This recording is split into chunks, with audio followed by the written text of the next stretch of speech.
Ah! Echo. Echo. Folks, if you hear an echo on tonight's show, I apologize. But in the effort of actually starting a show, we're just going to go ahead with it. Be clear, he's only offering an apology. He's not proposing to fix it. Well, we did try kind of to fix it, or at least identify it, and no one found it. Yeah, that just went nowhere. So, we could sit here for hours trying to figure out the echo, or we can just make the show go. I'm going to make the show go.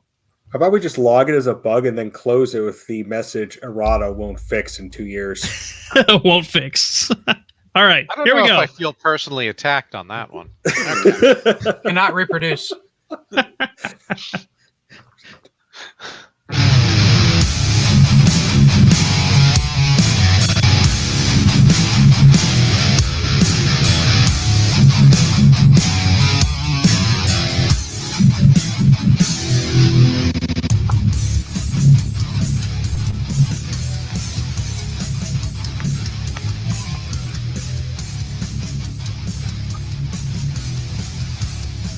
News, ops, and a little bit of paranoia.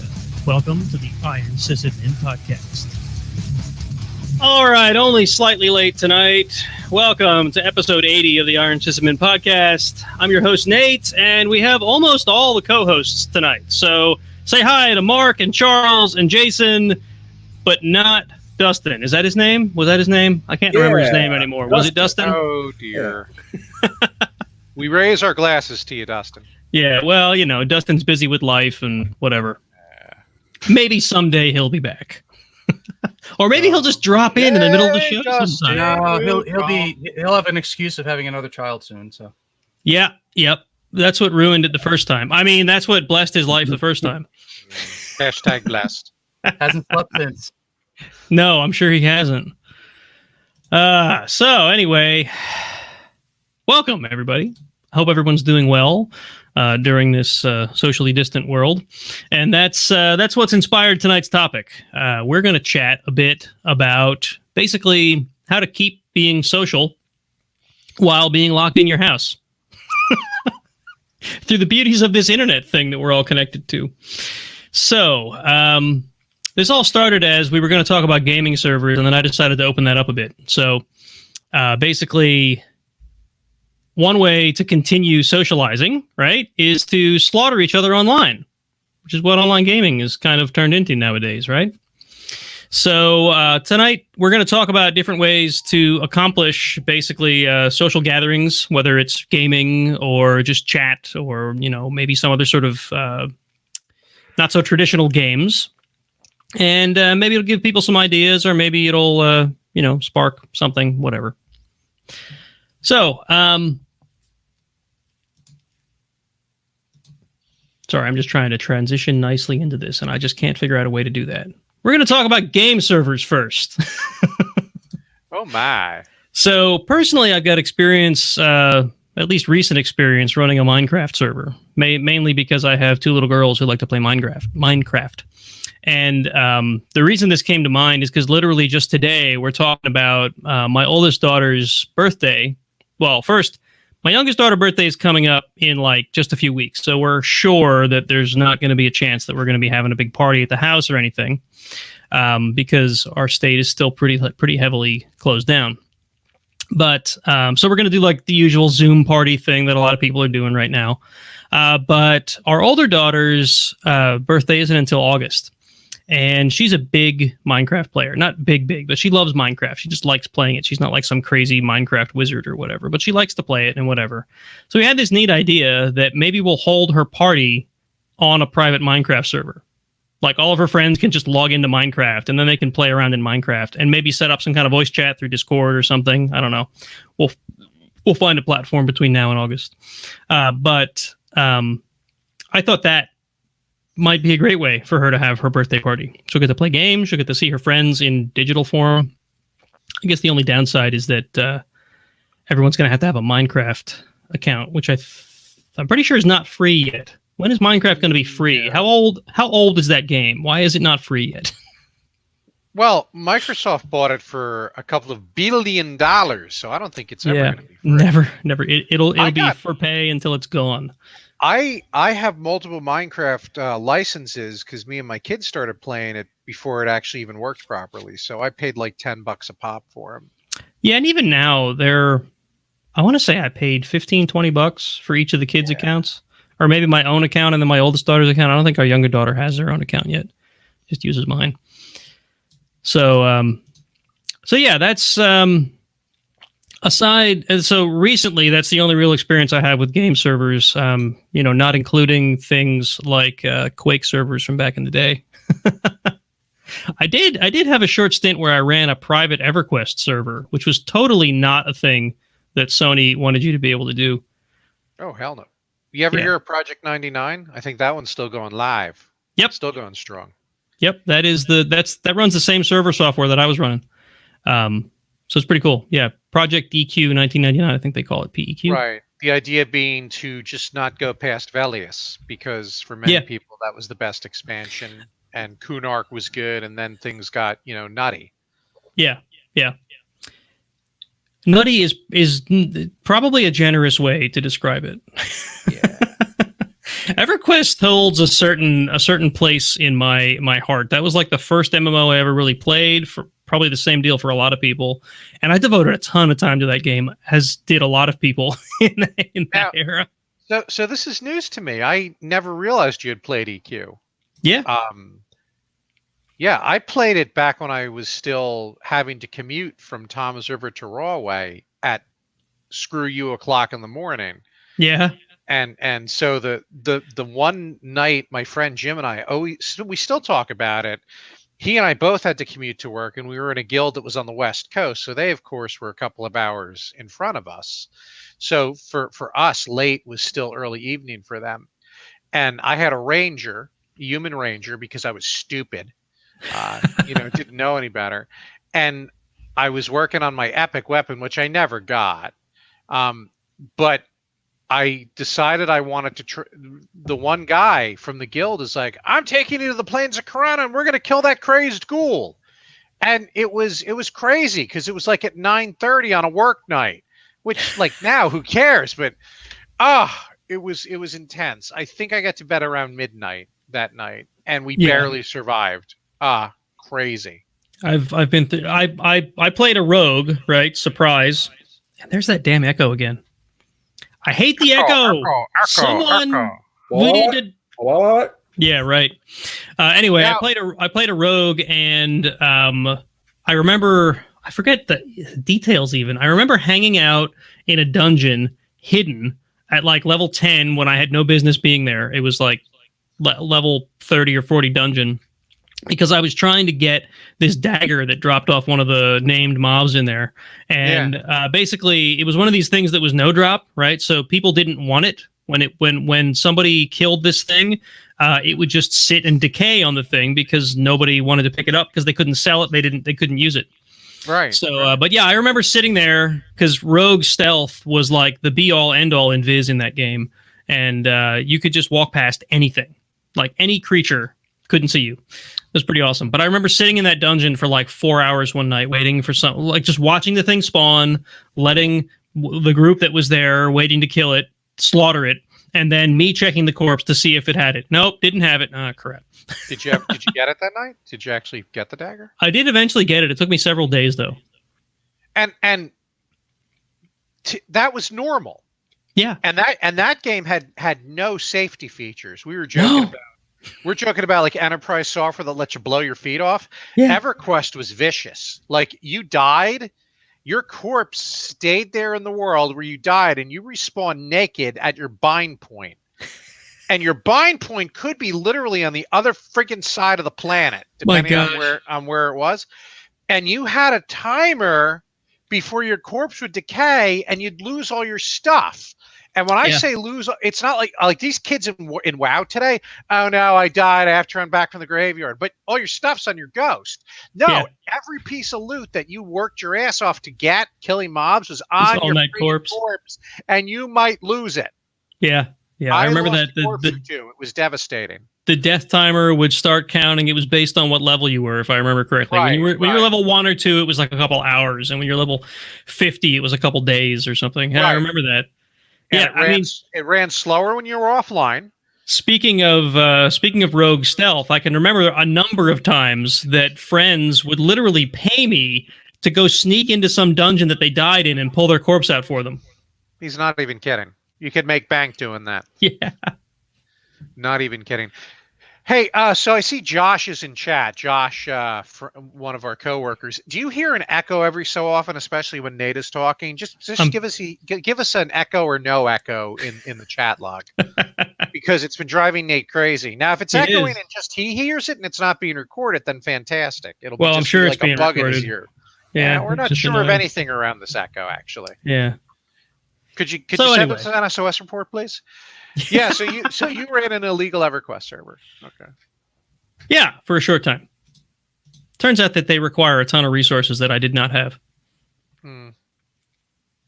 So at any rate, that's enough about me and my illegal EverQuest server and our traipsing down memory lane of EverQuest of old. Traipse again, I'm sure. Yeah. So what about you guys? Any game server experience? I'm going to let somebody else talk first. Don't all speak at once, because there might be an echo.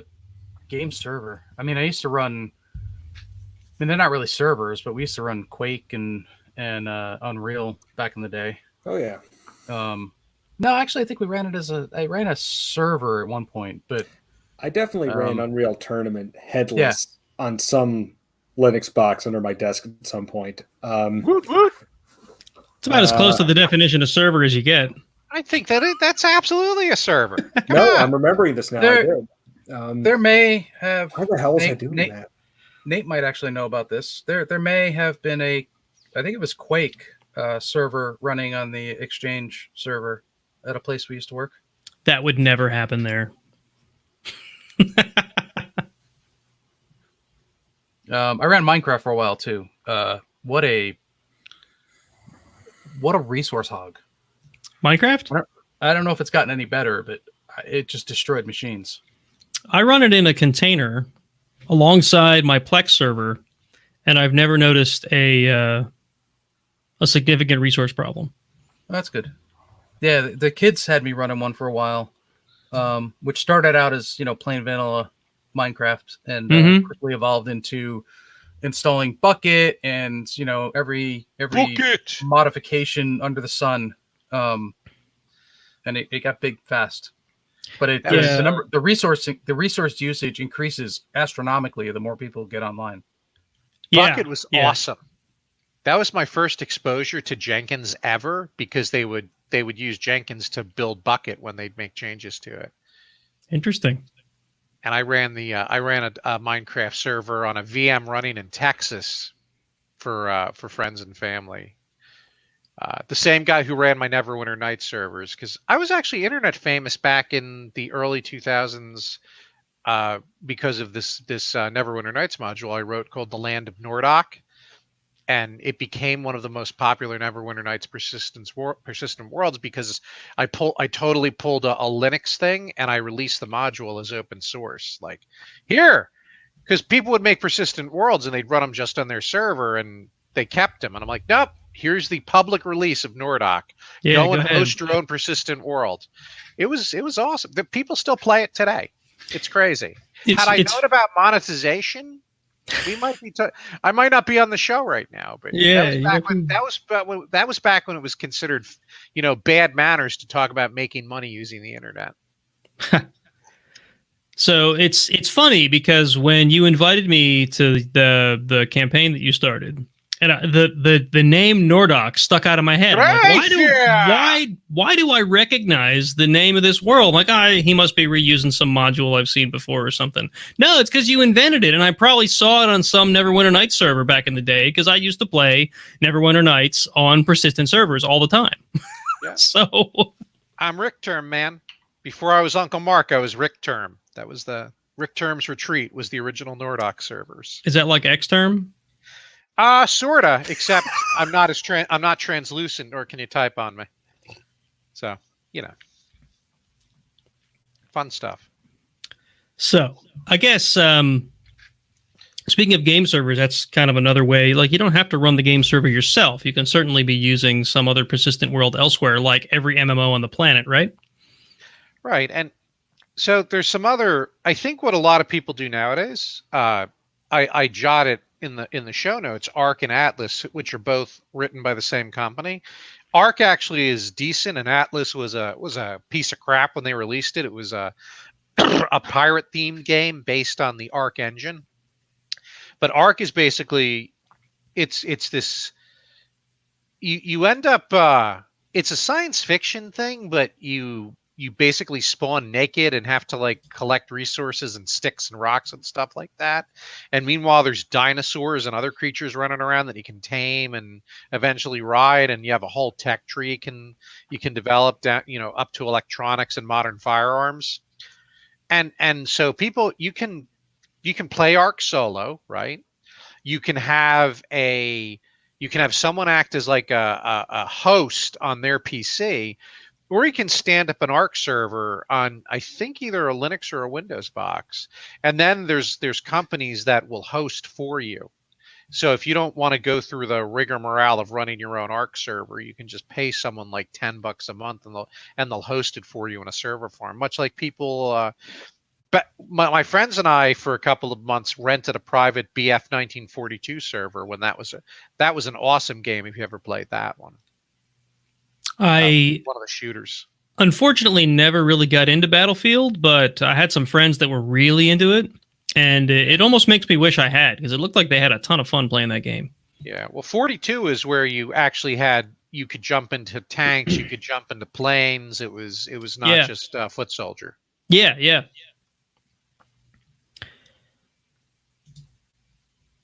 So that's cool.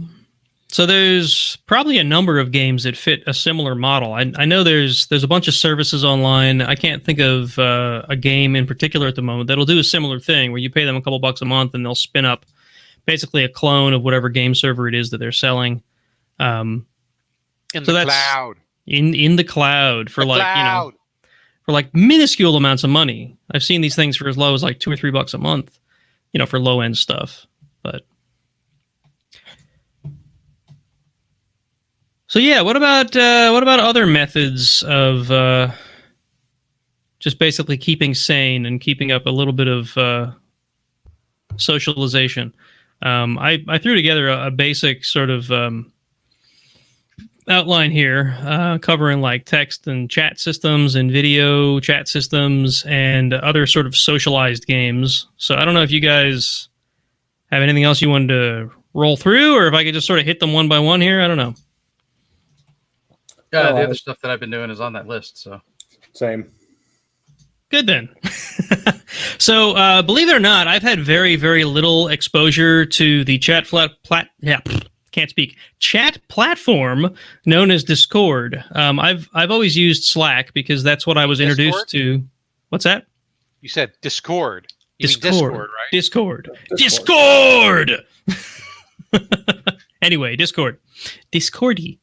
Should I find other ways to pronounce the word Discord and bother Mark? Discord. I don't know. Discorday. You could. My ask is that you stop that. Oh no, I just pissed off myself. So anyway, ask is not a noun. So like a lot of gamers and whatnot are using Discord for, just basically chat systems while they're playing their games. And honestly, I didn't even know this was a thing. I feel terrible about that. But I had my first experience with Discord's open sort of group chat just the other night, and I thought it worked out pretty well.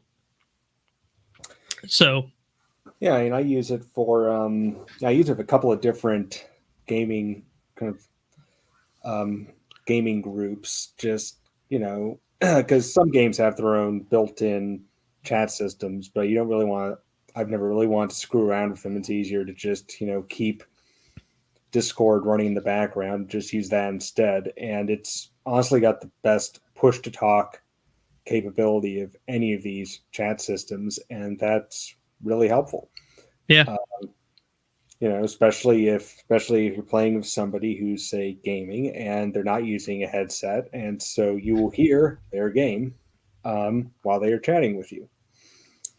also use Discord to watch movies because Discord has this feature where you can stream what you're doing. You can, so people can follow along as you're playing a game.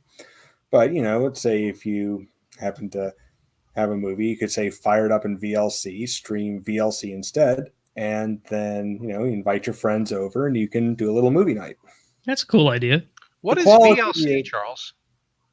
Well, I'm glad you asked that. VLC, or that was not a setup, by the way. Oh, okay. No, yeah. Videoland player. It's a media player. I think it's open source. I'm pretty sure it is. I'd say it's go to the gold standard cross-platform. If you have it, it can probably play it.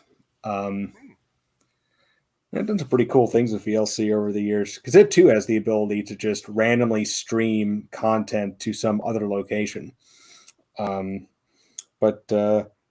so you could do that, and as long as your outgoing bandwidth is reasonable, you can have your friends on your Discord server with you, and you can watch the movie together and chat. It's not the same as doing it in person, but it's not nothing. So I used VLC a long while ago. I had set up a Raspberry Pi with a camera on it. I was just kind of tinkering around to see how the camera worked and whatever. And you could literally pipe the camera into a VLC stream and then pick up that stream on a different machine. So you could put a camera on your network and then listen to the camera.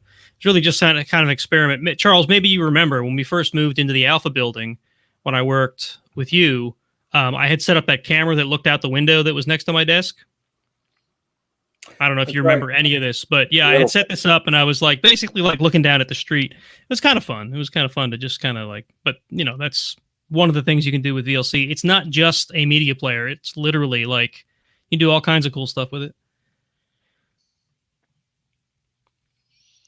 So yeah, Discord's group chat I think is actually pretty cool. Yeah, and Josh mentioned in the chat, and I think he just mentioned this, and the ability to play Jackbox and display the game in game sound. I guess he's talking about VLC. Yeah. So now, did my down chat with freeze? VLC? I didn't see his response. That's awesome. Yeah, my chat I froze. see it on the YouTube. I don't see it on our private chat.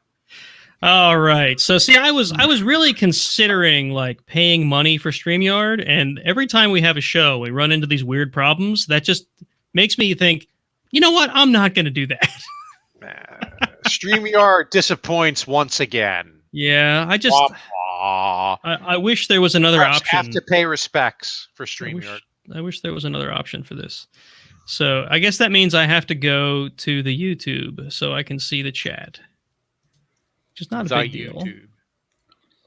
Because I'm old, I add the in front of all the various platforms I use, Facebook. There's too many chat mechanisms now. I feel like we're back in the ICQ, AOL, Yahoo, MSN days. We had 20 chat applications on every machine. Yeah, it really is. It really is getting that way. I do wish there was some kind of a standard. I mean, even... I still remember my ICQ number. 170-3451. Yikes. Yikes. I used ICQ for a short time, but yeah. Yeah, well, I mean, it was the not AOL Instant Messenger at the time. I'm trying to remember, what did we use? Was it TeamSpeak or was there one before TeamSpeak when I joined my first WoW guild? TeamSpeak was definitely, I would have been early to mid-aughts. Yeah, TeamSpeak was the thing I was thinking of while we were talking about Discord chat.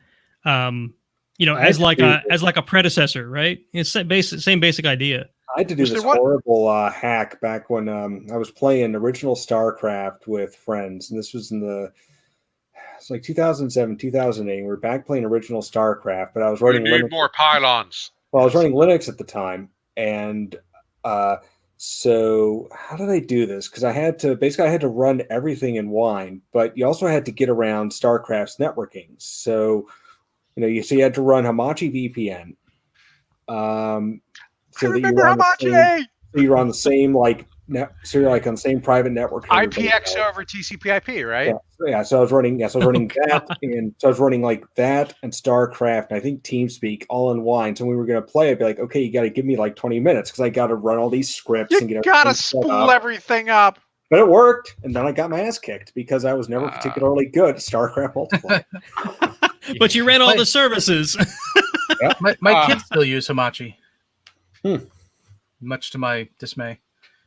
So, like, what's the alternative now? Like, what's the blessed, decent alternative? Because a couple of us are going to do Alpha Centauri, like original Alpha Centauri multiplayer, and I hear there's all kinds of desync problems, but it's got that same thing where it has all the old traditional networking options. Yeah, you would use Hamachi. It's still there. It still works. I think unless it supports native TCP/IP, you don't really have a choice. Yeah. Well, even if it does support native TCP/IP, you sometimes run into problems because of NAT. So Hamachi sort of takes care of that. Hamachi handles that piece. I Yeah, dropped so Hamachi as soon as I didn't need to use it for the games I was playing. Well, my kids use it so they can get out from behind the VPN or from behind the NAT, so they can play with their friends. It's awesome. Well, so or punch a million holes in the firewall. I somehow think that you don't think it's awesome. Really? I get that. Just the way that face went in that eyes rolled. I mean, people using services really just kind of gets under his skin, and one sympathizes. I'm not sure I got this reputation. I know how you got this reputation. I just want. I don't want my home network exposed everywhere. Especially knowing who they're connecting with. I really don't want our networks connected. Oh my! There aren't enough network condoms in the world. Triggered. Yeah, it's okay, man. So you were talking about TeamSpeak and the alternative. Did you ever use GameSpy? Oh, I remember GameSpy. I remember GameSpy. Yes, GameSpy. That was the big competitor to TeamSpeak. Yeah, and it got installed every time I installed my NVIDIA drivers for some reason. Every friggin' time. Yeah, they had partnered with a bunch of different people, and yeah, it was. There was one really creaky old one, Roger Wilco, I think it was called. Yeah, that might have been that. I think I used that when I played Dark Age of Camelot. Oh God, I remember that game. Dark Age of Camelot, the game I so wanted to really like, but the computers I had were ass and just couldn't run it. That's where we all went after EverQuest, and most of us came back. It was a good game. A lot of people stayed with it. Some of us went back. Some of us went to. You remember Anarchy Online? Do any of you remember Anarchy Online? Yes, I played Anarchy Online. That was where I ended up after EverQuest. Was Anarchy Online? That was a great game. Dark Age of Camelot. As far as I know, it's still going on. It's still running. I think Anarchy Online is still around. Holy guacamole! I know, right? That's like 15, 20 years. My perspective on both Dark Age of Camelot and Anarchy Online is their reach exceeded their grasp. Like, they wanted to do, especially Camelot, wanted to do some amazing things with realm versus realm and massive battles, and and most people's technology just couldn't keep up. It was like super slideshow stuff whenever you got a large encounter. So and then the Midgards would just crowd control everybody because they could. What Anarchy Online eventually went to, which I think was brilliant. Now I got to go see if Anarchy Online is still live. It is. Anarchy-online.com. Still run by Funcom. Still running. Released in 2001. Yes. That's how old this game is. But it was awesome. This game was like the sci-fi version of EverQuest is basically the best way I could describe it. It was my dream come true when this thing came out. The thing they did... Yeah, and it's got the whole cyberpunk thing going on. Probably 15, maybe longer years ago, they decided, in order to keep players, we need to make this free. Yeah, free to play. But we can't make it free to play without making some kind of money. So instead of building, I think they added a microtransaction system. But the other thing they did was, remember in Anarchy Online, there were, like you were in cities, there were literally billboards everywhere, right? Because they were like part of the scenery. Right. They added actual advertisements. Of their world! They added actual... Disney song in. They put actual for-pay advertisements on the billboards in the game. And that's how they paid for the game. That is spectacular. Isn't it brilliant? That is spectacular. Anyway, Anarchy Online was great. I spent a lot of time in Anarchy Online. I played it probably longer than I played EverQuest. I think Warcraft is the only MMO that I really sunk time into. And then I realized that this is a really bad idea, and I really haven't played any since. I'm currently... I have an active have an active account in ESO, as in I pay for the ESO Plus, and it scratches my MMO itch when I have it. But I haven't played a lot lately. But the Skyrim expansion goes live on the 26th, so I have a feeling I'll be playing that pretty heavy once that launches. Yeah, MUDs used to be my thing. That was Yeah. even when MMOs were out, I used to play MUDs. But again, it was one of those like, this is a bad idea. I haven't slept in a while, and I have to go to work. Sleep is I for the weak. I didn't even consider adding that in as as a game server, but it very much is. You can run your own MUD, and granted, it's all text only. It's not quite socialization, but it is. I mean, Tellarena. Well, Tellarena. evil I mode. played so much Tellarena. Evil Mode stood up the MUD again. The DerbyCon MUD. Yeah, that's awesome. I mean, that was spot for Tellarena. That was so. It's funny, and I kind of knew the conversation was going to go here eventually, so it's funny that I'm bringing it up. But that doesn't sound funny at all. It sounds like you planned it. Well, like computer nerds have gotten this reputation as being antisocial, right? Because they just lock themselves away at their computers all day long. When in reality, we've been doing online socialization for longer than anyone even knew it existed. Indeed. IRC, right? Yeah, between IRC and then MUDs and then BBSs and then online message forums, and I mean, we literally pioneered this space. Yep. Right, and now Facebook is, everybody's got Facebook addiction, and all the hardcore computer nerds are like, no, you need to get rid of that. That's bad. Yeah. So, at any rate, the other basically like main topic I wanted to talk about, and there's been some poking at this in the chat already, is social gaming, like social games, whether they're things that you play in person that have now become online things, or things that you could always play online. And I mean things like Jackbox games. I know I've seen a ton of groups that I'm a part, maybe not a ton, but several groups that I'm a part of that have started throwing Jackbox games along with like a Discord chat or like a Slack chat, where you could just like hang out, join a Zoom meeting or something so you can chat with people and play Jackbox. I've only ever played Jackbox with people like in person. I didn't really realize that this was a thing you could play remotely, but a lot of people are doing that. Have any of you joined one of these Jackbox games? Not virtually. I'm taking that as a no. No, I've only played it in person once or twice. Yeah, right. So, and I didn't even know it worked when you weren't physically together. But I guess when you join Jackbox with something like Zoom, it actually works, right? All you need is the code. So right. The app on your phone is what connects. Doesn't matter where you are. Yeah, but I mean, you can't interact with the people around you unless you have some sort of a voice medium, which is what people are using Zoom or Discord or something for. Yeah, Josh is saying that it streams really well with Discord. We were talking about this in one of our water cooler calls at the place where we work at that's named after a red, piece of hatware. and it apparently he's hosted several times and it works out really well. Maroon top hats. In fact, some of the I've seen the folks at DEF CON 610 do Jackbox games a few times.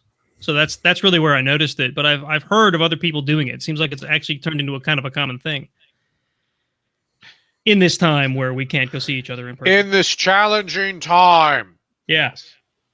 Honestly, I had heard about it before being locked down and forced to live with the same people day in and day out. I know. But I had seen some commentary on it about playing, against people overseas and whatnot.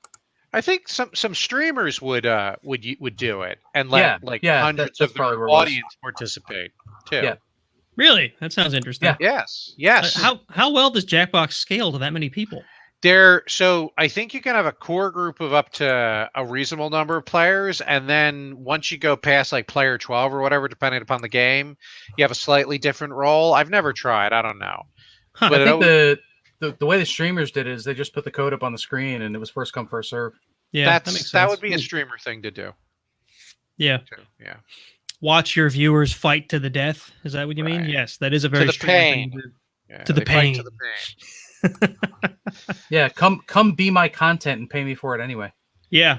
Hey, it works for Facebook. That's totally not the way a responsible YouTuber slash the other streaming platform, Twitch, streamer would do it. Anyway, it is kind of if the they're name of the giving game. what they want, God bless them. You make content however you can when you're you're doing that sort of thing. So the other social game you have on that list, Roll20, that's where I've been spending my time. That's where I'm going. That's where I'm going next, because I didn't know you had experience with Roll20, but I know that Charles does. I know Mark does. I know I do, and I guess you do too. So yeah, every weekend since this all started. So I know. So first of all, anyone who's not familiar, Roll20 is a just basically take your pen and paper gaming system battle map and whatnot, and put it online and let people join it from across the globe. It's a great tool for whether you're an in-person gaming group and just want a battle map that is a little more than a piece of, rubberized mat on your table with wet erase markers. It's also great for when you actually can't get physically together, whether your friends are spread out or you're not allowed to leave your house like we are at the moment. So Charles and I were both, and no, I guess you weren't, Jason. I don't think you were at the time where you were still with us at Lafayette. But Charles and I were both part of a campaign where it was used simply as a good way of saving the game's state, so that when we switched from day to day, because we were playing over lunch, when we switched from day to day, there wasn't a whole lot of setup involved. And it worked okay for that.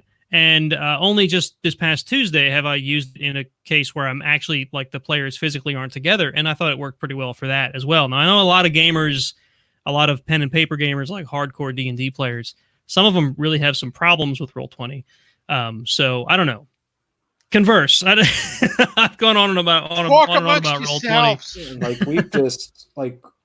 we've just started this. We're a couple sessions into a new 5th edition campaign where we really need Roll20 because we're all not in the same place, and it's worked fairly well. It's certainly something I appreciated. I'm not. It's funny. For as long as I've been doing D&D, I'm still kind of rubbish at it. And also, I left my player's handbook in the office, and I cannot get permission to go back and get it. So you're kidding? They won't even let you go get it? Permission to retrieve my player's handbook, sir. Not really essential business now, is it? No, Private Pyle. Your player's handbook will maintain on lockdown. So, sorry, So just tell them you forgot your laptop's magic pad there or something, and you need to go back and get that and grab the players while you're there. Yeah, but I already swiped that, and they know it. But Damn. no, tell them you need your office chair. Just show up. Why are you asking for permission? Seek forgiveness, not permission. Anyway, I think Charles had a statement to finish. I suppose I did at that. But so something I appreciated is just for finishing out the contours of my character for what I was doing, which is not particularly complex or unusual. The character generator handled all of that and ensured that I had the more or less right stats. The character mancer. Yes, the character mancer. First time I used that, by the way, was on Tuesday. I always roll up characters and then sort of imported them, like entered them into Roll20. But yeah. Yeah, So, we've been using it for Pathfinder, and it's been okay. We've had weird latency issues where you'll click to roll, and nothing will happen for like 10 seconds, and then suddenly it'll roll. It's just really I weird. haven't seen that. Haven't seen that. That's just been the past 2 weekends. What browser were you using? It's across 2 different computers, so by Opera and 2 different browsers. It's Chrome and Firefox on 2 different operating systems. So my guys who were using Safari the other night, because Nate was actually playing in my new game, my guys who were using Safari were having some issues, and I told them, look, just download friggin' Firefox and you'll be fine. And they so we did. got to convert 2 people from Safari to Firefox just by telling them to do so, and it worked. Pretty cool. Yeah. So Yeah, I've the past 3 Saturdays have played. This is I've known of Roll20 for years, but I've never really actually used it.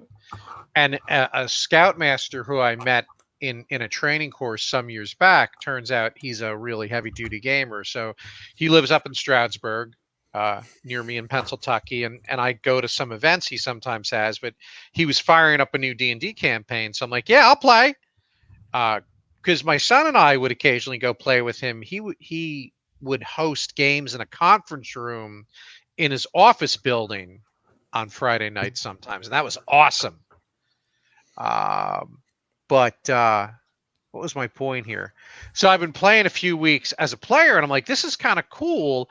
And I miss my gaming group because for a couple of years now, I've gotten a group of people together on Tuesday nights at Shea Richter, which hasn't been happening in these troubling times. So I'm like, okay, I think I can make this work. So I started futzing around with some of the DM stuff, and I'm like, yeah, I'm going to start a campaign. And I was telling Nate about it, and I'm like, wait a minute, I can just invite Nate. Like this can be an off the cuff thing, and just have him jump in. So he showed up, which was cool. It worked out surprisingly well. I did find out. I do own the Player's Handbook and Dungeon Master's Guide in physical form, although they're really my son's copies. I did have to drop $30 on the Digital Player's Handbook to get the proper integration with Roll20. The DM, as the DM, I took that hit, and then I'm like, oh, monsters, frack. So there was another $30 for the monster manual. And I've also been digging through resources for maps and stuff. I picked up a mapping program today that's really cool to make maps. It's fun. I can actually generate content so quick in this that I think I'll be able to stay on top of these crazy players. Because that sometimes was a challenge for me, like creating the content, and you have the idea in your mind as the person running the game, but then creating the maps and figuring the encounters out and then all that stuff. There's some paperwork and some tedium wrapped around that. Yeah, and Roll20 work, right? Roll20, it's like much. I'm not going to say it's no effort, but a lot of the BS is automated away. I don't quite have Ansible playbooks to create full campaigns, but maybe you could. I could. So as a game master, I've enjoyed it. I get some people have shortcomings with it, and there's so much complexity around macros and stuff that some of the players in the campaign I'm a player in, they're using them. But I'm like, I stole an initiative macro, taught my players how to use it, and they're all just like having a great time. And then Nate's character rolled a natural 20, and so double damage on 14 damage, an arrow right through the head of a giant hyena. It was fantastic. I told you when that happened that I almost never roll that well. Jason and Charles can back that up. I'm sure they can. I'm usually one rolling so badly that I shoot myself in the foot with that arrow. Well, so the good thing about forcing him to use Roll20 is means he's not using these stupid-ass tiny little metal dice with the impossible numbers to read. So he'd roll the dice. Listen, now hush it up. I painted the numbers so you can see them better. Now podcasting is visual medium. So I'm just going to describe here how he'd roll the dice, and then he kind of go down, hunch down, and look at them. And then at that point, he could have said they read anything, because not like we could read them from across the table. But then he'd report these terrible numbers. Maybe that was the point. So we knew that he was honest, or he was trying to tank the party. I was a plant. The whole time I was a plant from Ken. Which would certainly explain why he played a rogue, but never researched the rogue's abilities, and never used, and just spent the whole battle sneaking around the battlefield and not actually, making attacks. That only happened once. Roll20 does not help you with this. My wife and I can attest. We can roll ones like nobody's business. But at least you can read the dice.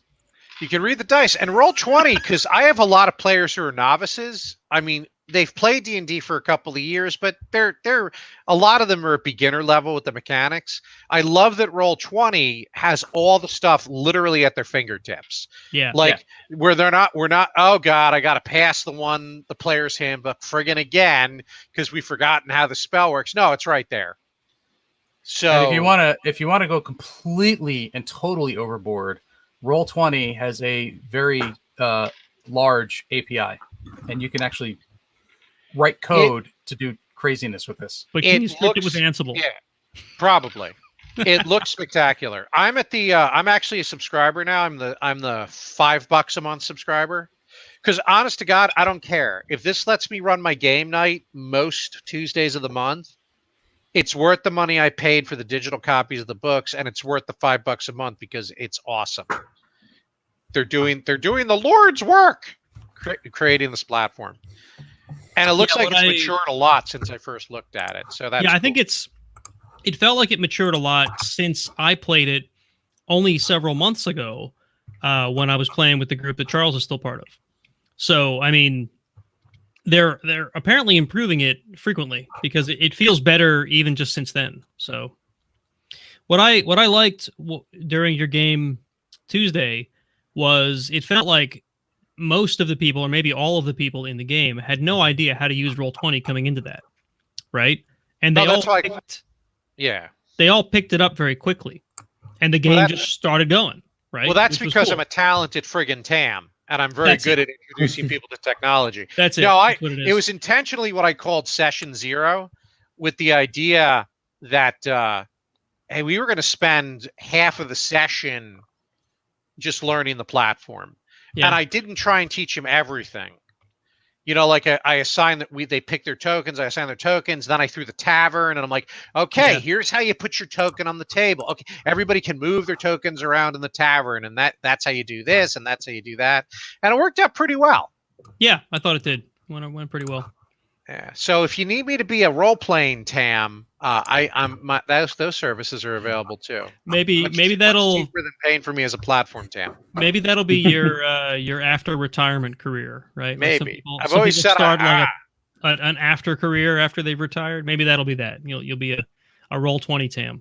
Well, when I was in college, one of my favorite game masters ever, Eric. Still one of the best game masters I've ever met. We talked about, I wonder if we could just have a business where you could like rent a game master. Like, would that be a viable business plan? Like, you got a group of players and they want to play a game, but none of them want to be a game master, and you just have a pool of talented people. So that exists already. It does. Yes, absolutely. I actually that's thought the we problem. Talked about I don't monetize stuff that I think of. No, so there are. You can put out. Oh, there's an article about this.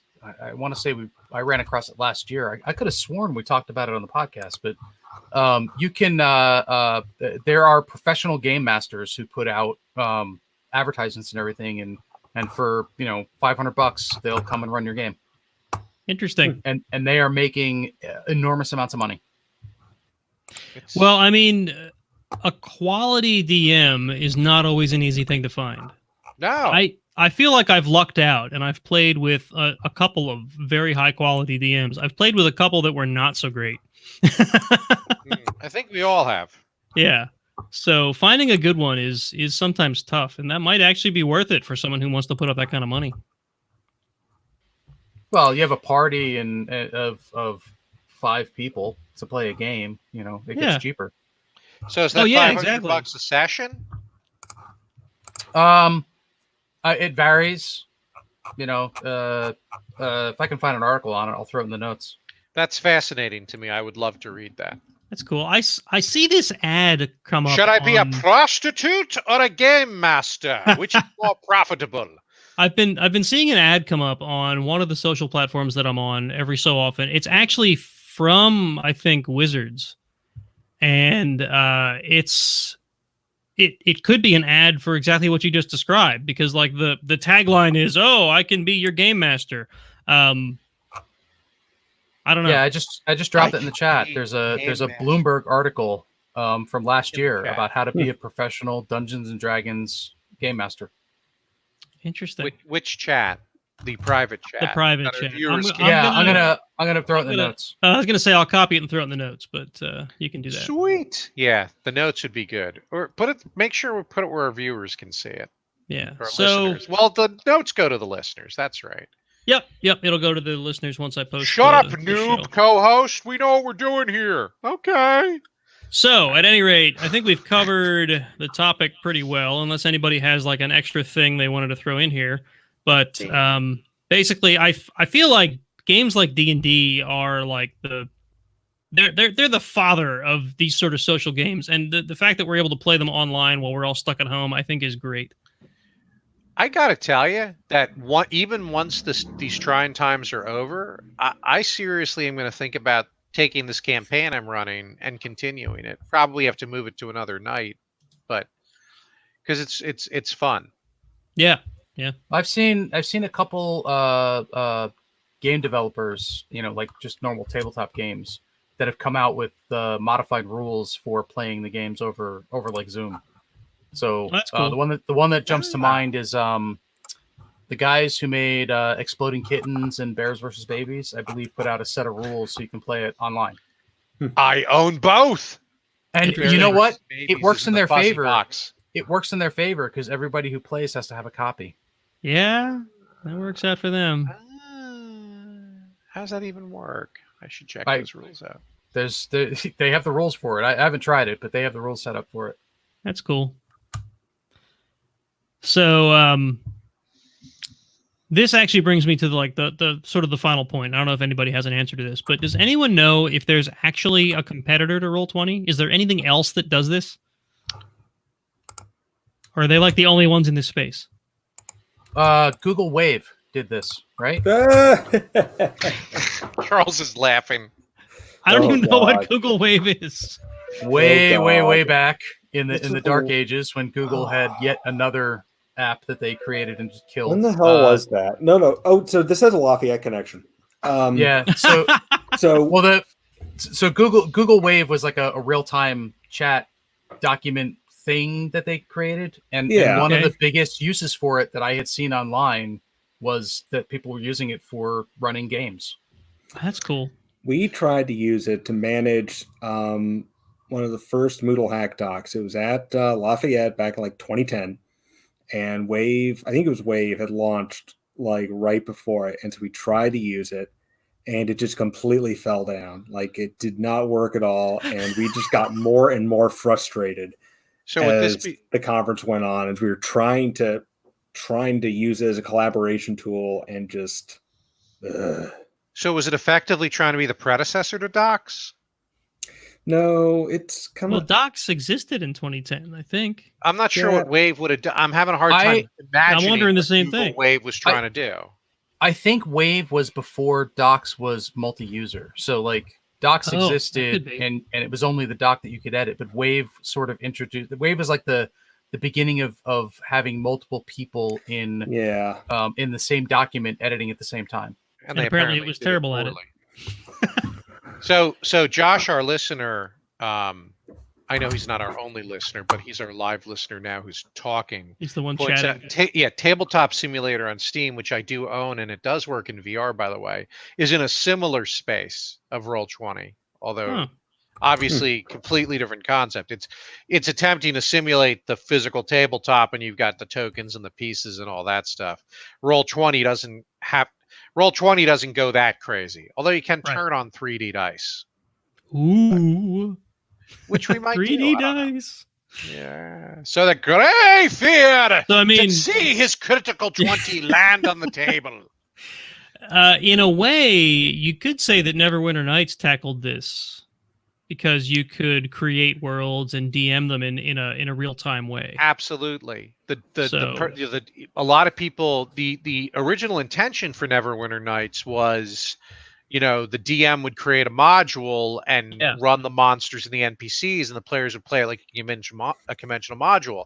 What a lot of us said was, holy crap, we can make our own persistent worlds and use the Java-like scripting language to let them run automatically so that we don't have to pay Sony, $10 a month because, frig, we don't have any money, That was the time of my life when I was broke, and $10 a month actually meant something.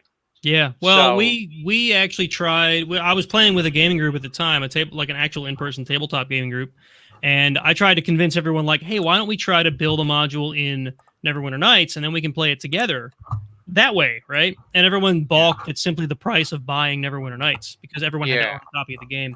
Right. So, so there was some balking, but remember, those are the days. So think from an MMO standpoint, Those are the days when you had to buy the box and you had then to pay monthly. So Yeah. suddenly, we just have to buy the box and we can stand up a free MMO. Yep. We're in. Yeah. Yeah. So it appears that I've rolled a 1 on the DevOps Dice of Doom, and I'm being summoned. So I see vanish. you. I see you in chat. We were just about to finish up the main topic anyway. So, Jason, thanks for being here. I know you have work commitments and whatnot, but I think it was valuable having your input. So, as Jason drops, I think we're going to roll our way straight on into the next segment of the show. So, is that the purple button? That is, you have a better memory than Jason. It is the purple button. Yes, the purple button. Press the purple button. Right next to the red button. Right, not the red button. The red button ends the show. Purple. No, we're not gonna. That's purple.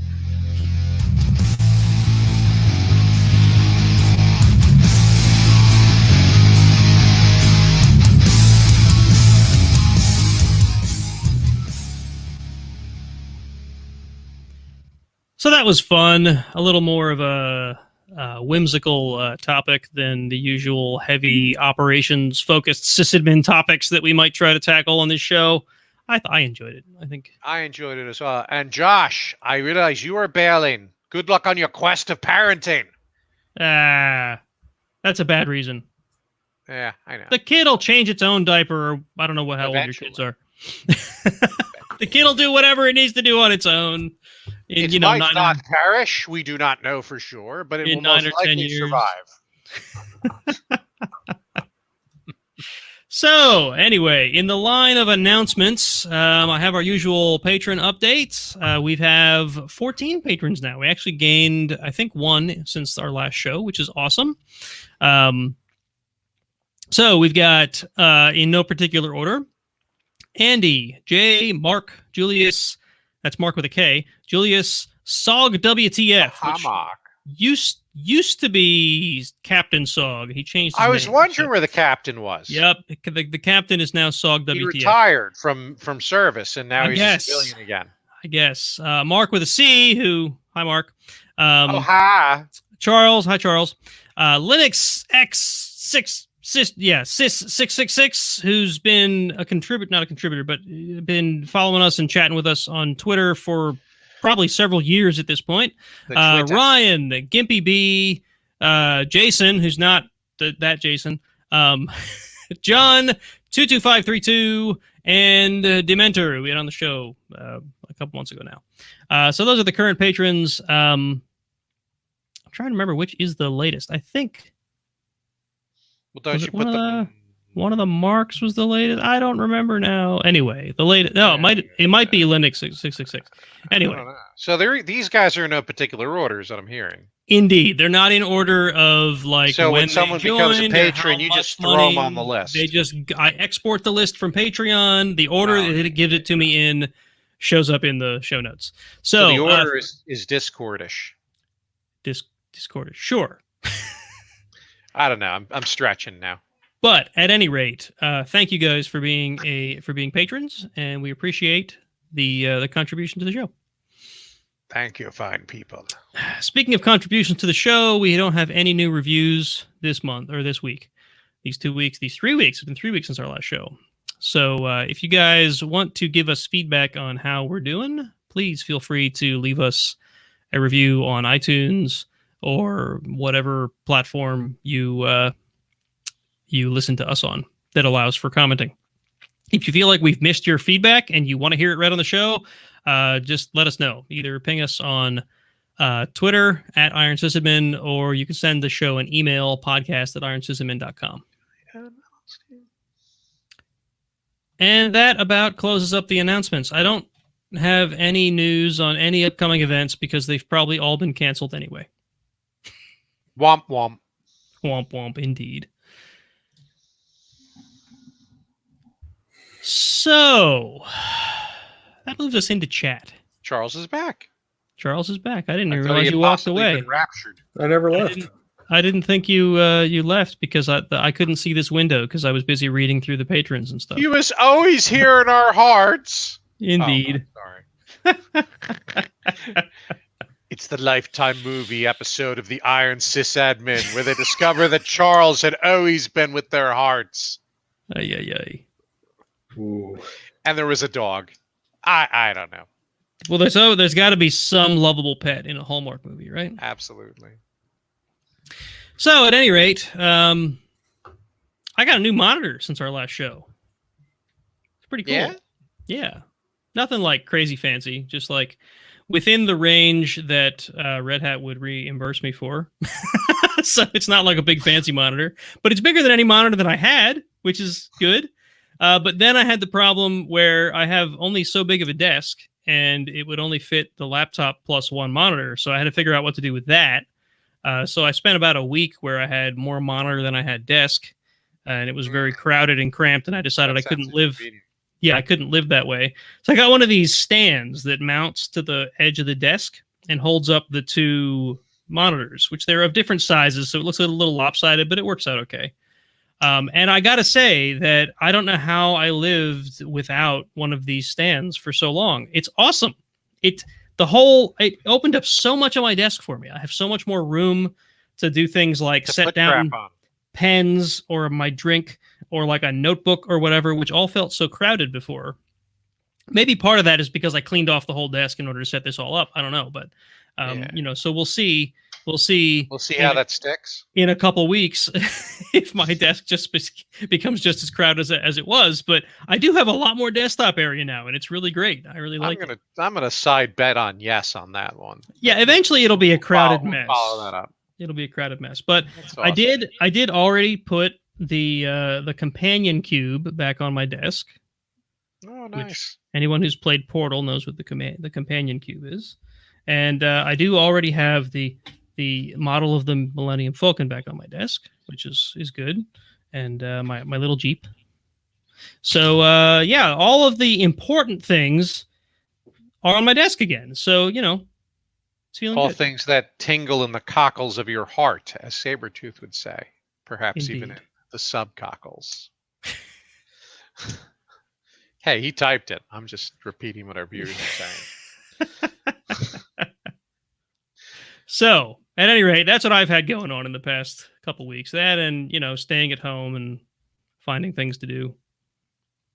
It's amazing how many things I can find to do that I have not been doing around the house that I now am doing because I'm stuck here and there's nothing else to do. Yeah, I'm not bothering with that myself, but that's fine. Yeah. Although I'm smoking a lot of meat, as we've talked about. Right. So what do you guys have going on? Anything fun? Charles, have you been working on your model trains or something since you're stuck at home, or you've been too busy? I should be, but it's just like, you get to the end of the day and into the workday and you're just kind of tired. I know the feeling. So, I bike. I make sure I do that as long as the weather is at all cooperative. And did something new. There's these switchback roads that kind of lead up. So in Easton, there's this big hill where the college is, and there's a lot of housing, and there's switchbacks going up to the top, and so you can get a bit of a view. And there's a park and some trails. I'd never been up that way because I didn't really know it was there, but I biked that. Definitely put some work in, but it was worth it. It was nice. Cool. Really? That's probably a good thing to be doing. To keep your fitness up since you're stuck at home, right? I'm losing weight. This is great. Yeah. The wife and I have started running. I don't know if we talked about that on the last show or not. Yeah, you mentioned that the last time. I may have touched on it, but we're still doing it. It's good. Like I may have mentioned, I have some history of running, although I haven't done it in years. So I kind of knew what I was getting into, but she didn't. She's like most people had some more strenuous activity in her younger years, but hers was like gymnastics and stuff, and not running. Running's a very endurance-based sport, and it's really hard for some people to get into because it's like there's a lot of pain when you start running. But she's been doing a really good job of it. I'm really proud of her. So that's been going out. That's been going pretty well. Cool. Unlike you, I have lost weight, gained it again, and lost it again, and gained it again, and that's kind of how it goes for me. So starting running has simply made me more hungry. That just kind of means that I maintain the weight that I'm at. Well, it could be your fat turning to muscle, which weighs more than fat, which is what I'm trying to convince myself that I'm doing because I've been tracking calories and mostly behaving, but my weight's creeping up again. I'm like, what the actual? That's totally got to be it. Because I had cooties and lost a bunch of weight because I just wasn't eating anything but fruit cups and grilled cheese sandwiches. But I also wasn't walking. So I would like to believe that since I've been rigorous about the walking, at least a half hour a day, that maybe I'm replacing fat with muscles, and that's maybe why the weight's creeping back up. Could be. 'Cause I'm trying to be careful. I that's my story, and I'm sticking to it. Damn it. I wanted to stay in the 220s, but if I actually recorded what I weighed this morning, I'd have to put 230 in the app, and I'm like, no, it's not Tuesday. Screw it. I'm not writing it down. It doesn't count. Perfect. Damn it. Perfect. No, I've actually been tracking my weight daily, which is why I know I've been. Ooh. It's like That's I'll bold lose move, Cotton. I'll lose a pound, like a whole pound, and I'll be like, oh great, that worked great. That's and then the water. next day I will have gained like 0.8 of a pound. Yeah, I mean, because a gallon of and then- water is 7 pounds. Yeah, the and thing you then, got to do is you got to make sure you're always weighing Plus- yourself like the same time of day. that's what I do every morning. I get up Wearing like first. the same whatever you wear. Yeah, like first thing I do, I get up, I get out of bed, I have a pill I have to take in the morning. I take that, I weigh myself, and then I go on with my day. You don't take a dump first? I didn't think that was worth sharing with the viewers. Well, no, but it's maybe I do. Try and lighten the load, if you will. Yeah, no, I get it. Yeah. But no, the point is, I try Take to every be advantage. in the same basic state every day. That okay, we'll settle myself. for that. Same Yeah. basic state. Yeah. So You're like you forget Uncle Mark is basically 14. So you have to factor that in.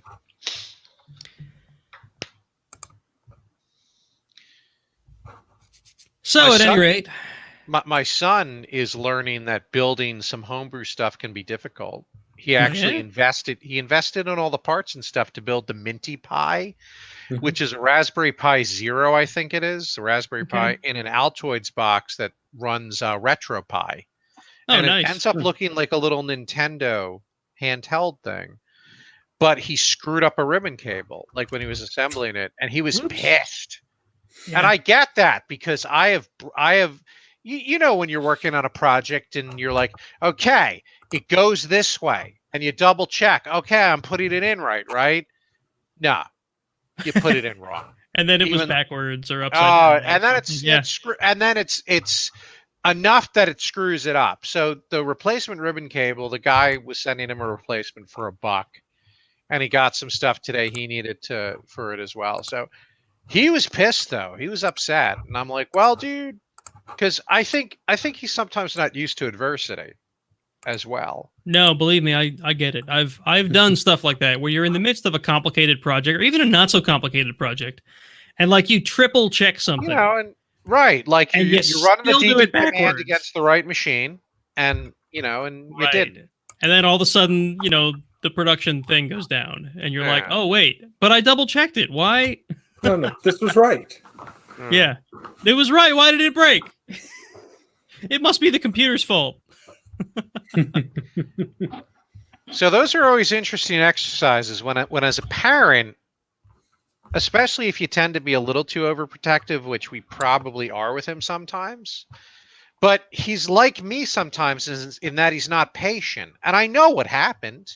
He didn't think carefully before he acted. He didn't follow the instructions properly or whatever, and the universe doesn't give a crap sometimes. No, it doesn't.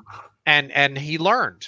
And so his project got delayed for a couple of days because he needed the replacement part shipped. In fact, I did it while setting up these monitors. Now that I was trying to think, like I just did this the other day. What was it? It was these monitors. So the stand that I bought has a sort of a crossbar on the back that has like these adjustable arms that are horizontally adjustable but not vertically adjustable, right?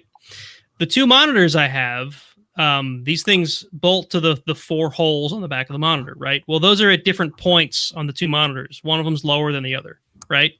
So what I did to try to compensate for that was the little mounting points are sort of offset.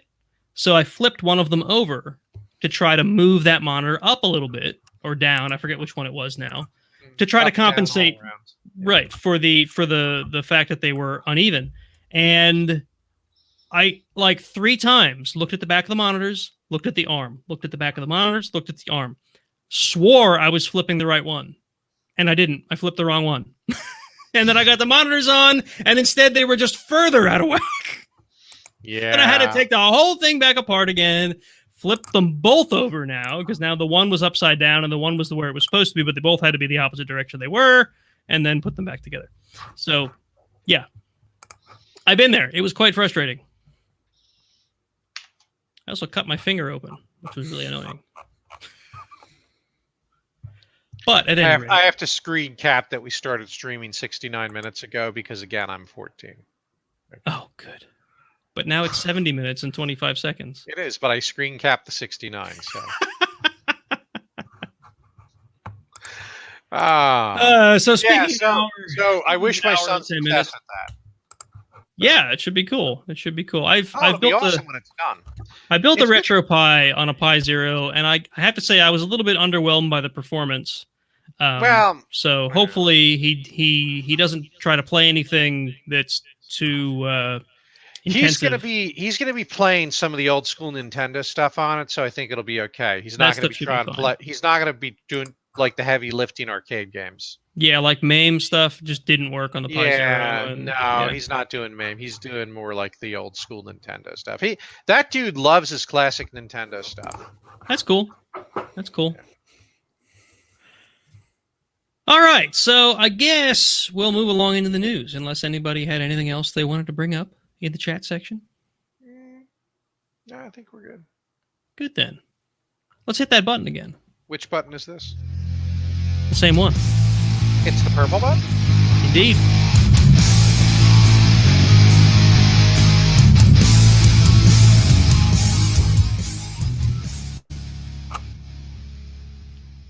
All right, so from the news, I was really hoping Jason would stick around for this one, but unfortunately work called him away because I know we have opposing opinions on this particular topic. So the news article comes from Reuters. I hope I'm pronouncing that right. Yeah, I think it's Reuters. I've heard some people call it. Is anybody familiar with Keybase? Charles, or you? I don't remember if you're not a Keybase user. Mark, you? No?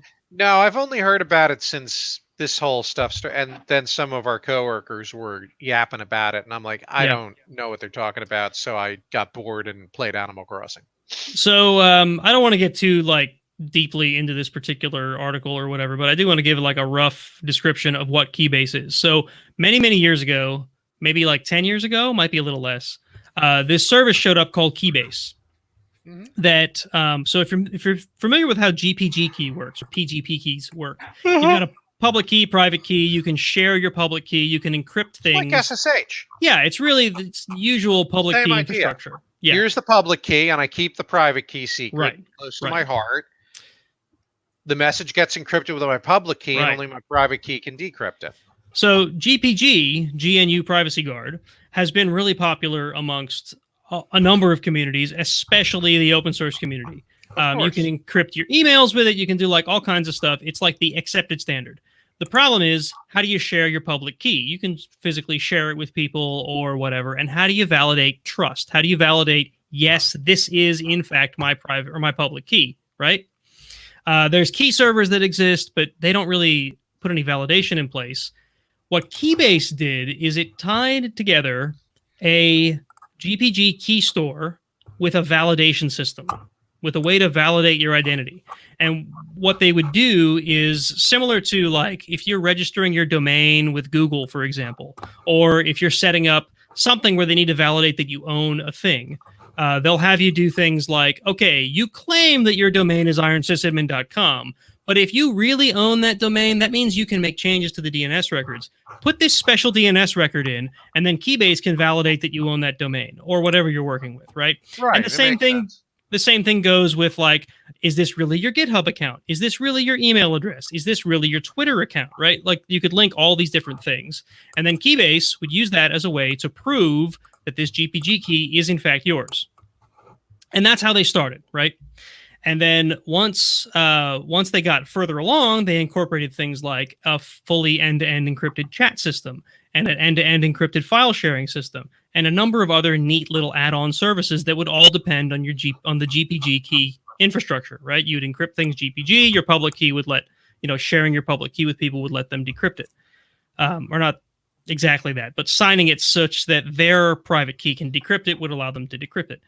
Really cool service. It's always been free. They've always been pretty upfront about how they do things, and it's just been a really cool service, and I've liked it. So I tell you all that to lead up to this article, which is Zoom pushes ahead on security, buying Keybase and reaching pact with New York, reaching Keybase and reaching. Okay, whatever. So basically, Zoom is buying Keybase. And this upsets me simply because I don't necessarily hate Zoom in the way that I would be even more upset if, say, like Microsoft had bought Keybase or something. But it's definitely it shakes my faith. It shakes my faith in the Keybase system, the sort of data which we've been able to trust, putting in Keybase. And it led me personally to deleting my Keybase account after I read this article. That's not to say that I don't like Zoom. I think Zoom's an okay company. I don't trust them that much, though. Now, I know that Jason, when I talked to him about it, he basically said, I don't fear Zoom that much. I'm going to keep my Keybase account. I'm not worried about it.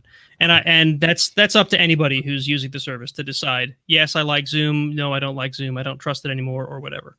Now, granted, it's unlikely that they'll be able to get encrypted data out of Keybase, but simply, I don't know. It gives me the creeps knowing that Zoom owns Keybase. And I just decided that that's it. I'm going to delete my Keybase account, which makes me sad. I really liked Keybase. So there we go. I don't know if either of you have any input on any of that whole big long rant that I just just spit out there. I suppose, I don't have the same investment that you do, but I was impressed by the way Zoom responded to all the concerns over its privacy, particularly bringing Alex Damos on board to consult and advise. That seemed like a good move. So I don't know. I can certainly think of worse companies. No, you're right. Oracle. Keybase. Yeah, it could have been. Oracle. It could have been bought by Oracle. Oracle's my go-to a-hole company. So, yeah. It's a pretty safe bet, I think. We should have somebody on the show to defend Oracle. Good luck with that. Mm-hmm. I do know one person that would probably defend them, but I don't really want them on the show. No. You must know the person I'm talking about. Because they're the kind of person who's going to defend Oracle. Anyway. Yeah. So anyway, so I'm sad about Keybase. I know there's probably going to be a huge divide amongst folks who I don't care. Zoom's fine. I'm going to go ahead and keep my Keybase account. And there's going to be other people that reacted the same way that I just did. So whatever. It does, there was a point while deleting my account where they literally said, because of the type of service that Keybase is, nobody can reopen my Keybase account. Nobody can create a Keybase account with my name, even myself. I can't go back in and say, I want my Keybase account back. That's it. It's final. There's no chance. You can't have it back. So that was a real moment for me where I'm like, oh man, I have my username with it. And this is me. It's been me on Keybase for the past several, 8-9 years that I've been a Keybase member. So yeah, it was a big deal for me, and I'm really kind of upset about it. So Daniel in chat's asking, do they maintain other open source projects? I'm wondering if these talk about Keybase. So I really looked at Keybase to see if the Keybase client is open source. I knew that. I was looking at their Git repos to see if the Keybase server was also open source, and maybe it could be forked and spun off into a new service. Unfortunately, they never open sourced the server software. Well, that's handy. It is, right? So I didn't know that. And, so Richard Stallman is crying right now. Right. So now that I know that, I almost don't feel as bad about deleting my account because it seemed Like, why would you not release that? Why would you not release the server software? And I found this long thread where they were arguing with someone who was asking them that exact same question. You're not following the true open source model by not releasing your open source software, your open source server. And they went back to a piece within the Keybase server that helped eliminate spam. And they were protecting that as intellectual property, and because of that, they couldn't release the server software. Whatever. Yeah, I know, right? So whatever your excuse wants to be. So, at any rate, let's. So yeah, article is in the show notes, but it basically just says, "Hey, Zoom is buying Keybase." Hey. Some people are sad about it. So, Charles, I don't know what you're hammering on, but we hear it through your mic. Sorry. Angry typing. Yeah. Well, at least it's not echoing. At least it's not echoing. I don't know if the echo's been so bad. I actually turned down my own mic input volume on the PC, which means it should be sending less. It shouldn't be quite as hot coming to you guys. And that, I feel like it lowered the echo, but so I'm not certain if it did or not. For Uncle Mark's fault. Okay. Well, it could have been that I was so loud coming through to you that it was somehow feeding back into your mic. Not your fault. Okay. All right. But I'll take it. At any rate, our next article is from PC Magazine. Who remembers PC Magazine when it was still a magazine? Is it still a magazine? Is that the one John Dvorak wrote for? Maybe. Yeah, I didn't like him very much. He was a pompous ass. Was it all because of that other keyboard layout that he designed? No, he just was a bit of a pompous ass. Is he still alive, I wonder? John Dvorak. Yes, he is still alive. And he got fat.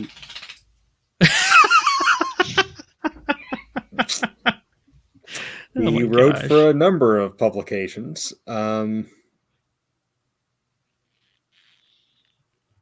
Oh, yeah, he's 68. But did anybody start using his keyboard layout? That's what I want to know. A different Dvorak. Oh, okay. How common is that name? Apparently, he's the nephew of the keyboard guy. Oh, I like Leo Laporte better. He's my more favorite '90s tech personality, Leo Laporte. So at any rate, PC Magazine used to be this very. No, I'm thinking of Computer Shopper that was enormously huge, like the thick of thickness of a Bible. Yeah, that's the magazine that could kill you if it landed. But PC Magazine was an honest to goodness like print magazine, it was and a legit magazine. Yeah, there were a bunch. There was nowadays. Byte. Remember Byte? Yeah. That was a great one. Computer Gaming World was amazing. Mm-hmm. I loved Computer Gaming World. Mm-hmm. It was better than the one we actually, because we spend money at GameStop, because again, my son's the Nintendo addict. We actually, I guess we have the thing that gets us Game Informer, which is actually a physical magazine. Oh, wow. So that's like a bit of a flashback. Yeah. Having a physical gaming magazine. I remember it's kind of cool. The old Nintendo Power days. Yeah. Getting the Nintendo magazine gives you all the cool hints. Did I even Nintendo freaking read this?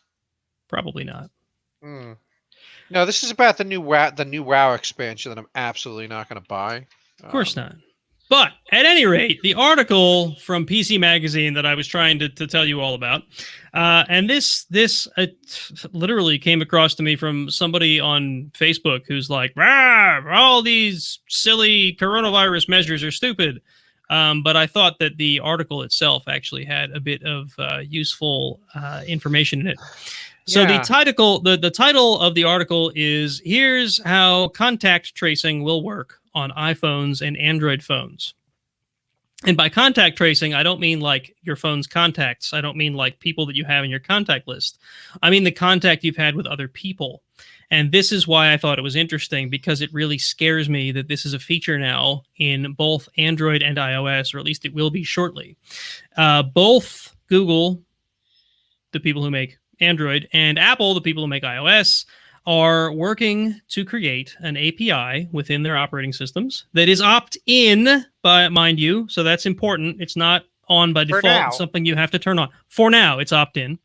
that basically exposes it. They're not making their own apps for this, right? But healthcare providers or anyone really who wants to be able to leverage this API can write apps that can talk to this API on your phone, which can literally keep track of who you've been near that's also had the feature turned on their phone. Of course, this is all being done in the name of tracking the spread of coronavirus. So here's the way this works.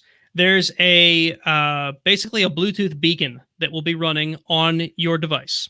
And anytime you come close, and the code which identifies that beacon rotates, right? So it's not like it's going to be the same thing all the time, which could, of course, lead to some sort of a leak of your private data.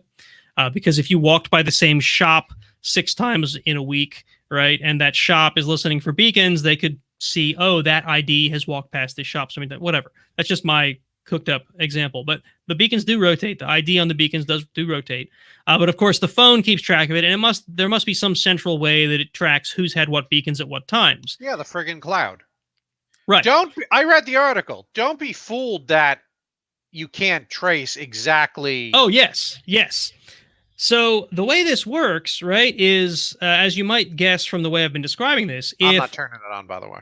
If I walk close to Uncle Mark and both of us have this feature turned on, my phone and his phone track that we were near each other.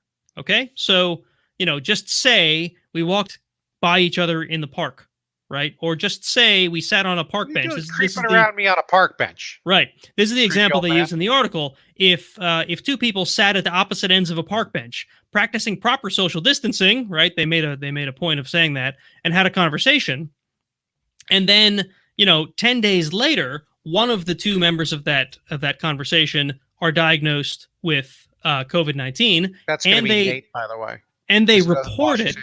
Yeah, I totally wash my hands. And they report it in the app. So that's the key, right? You have to actually go to the app and say, I've got COVID-19. I was just diagnosed.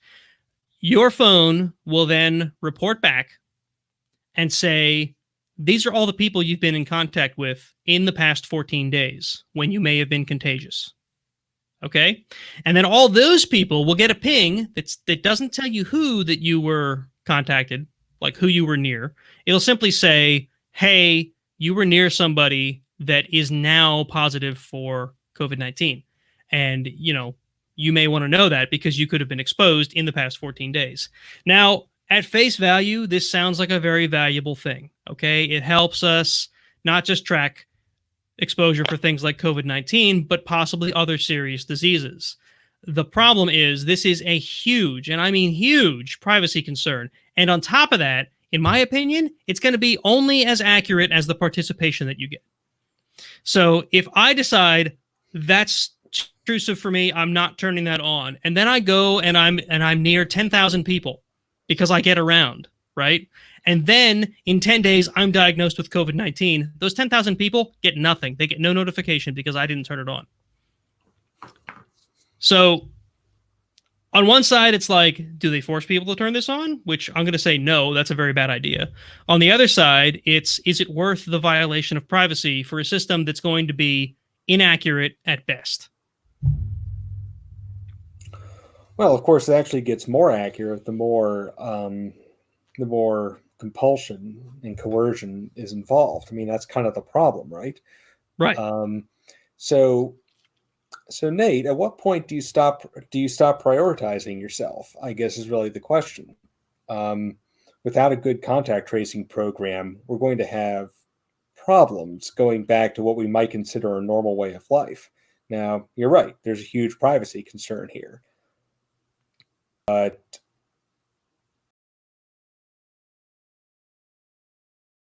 this is less manpower intensive than some of the alternatives. I would argue that I don't think we need a good way of contact tracing. I think public health professionals would disagree with you. They might, but they do. I still like. This is a similar slippery slope argument to so many other things in this world that never get enough buy-in from both sides of any issue. It's never, I don't think it's ever going to be mandated. It's always going to be this thing that people can opt into or not. And if you want to opt into it, that's fine with me. I don't think I'm going to. I don't think I ever will. I will do my best to protect myself, and if I get sick, protect other people by being responsible with my own health. What about the person you pass by who isn't so careful? It's the same chance I take with so many other possible viruses, possible infections, possible whatevers.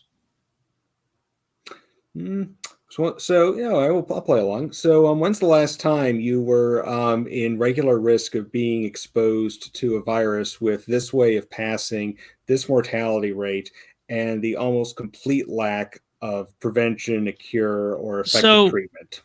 Charles, I'm not saying you're wrong. I'm saying that this is a step too far. No. What you're saying is no, but you are saying you're trying to find some way where your choice is justifiable. And I'm not saying you're wrong, but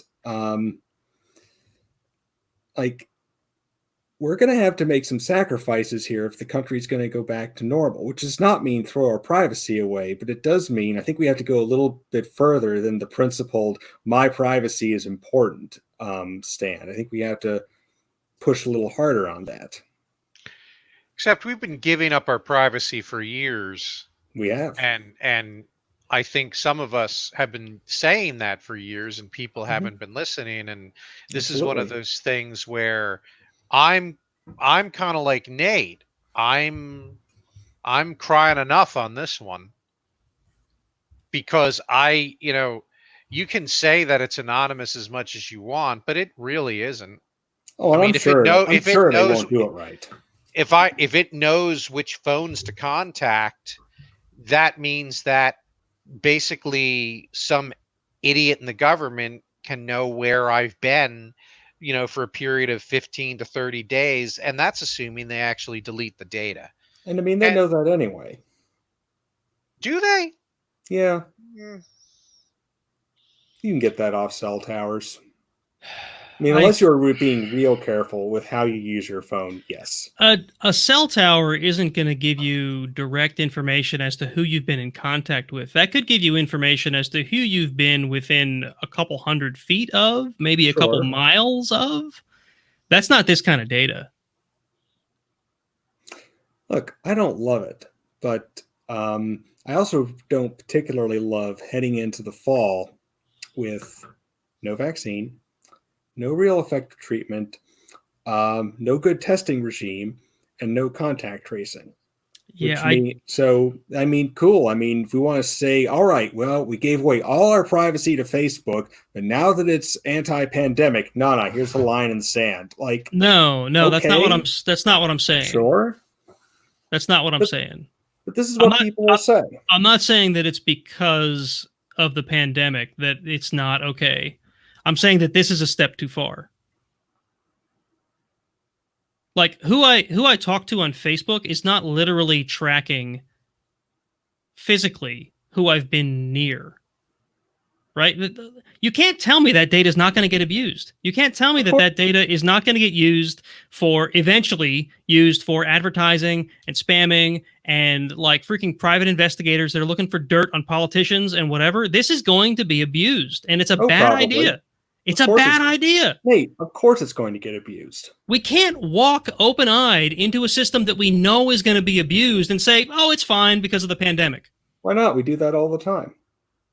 Well, maybe we should stop doing it. Maybe we should stop doing it. Good point. And just what I'm saying is this might be the one time where I'd say this is maybe not the time to draw that line in the sand. Because I think we already lost the war. Wow. I don't know. I think we're going to have to agree to disagree on that one. And I'm sure that there are listeners that are on both sides of this fence, and we're probably going to hear from both of them. But no doubt. No doubt. Well, and believe me, I really hate being on the somewhere close to the side of think of the children, because I hate people who make that kind of argument. But normally,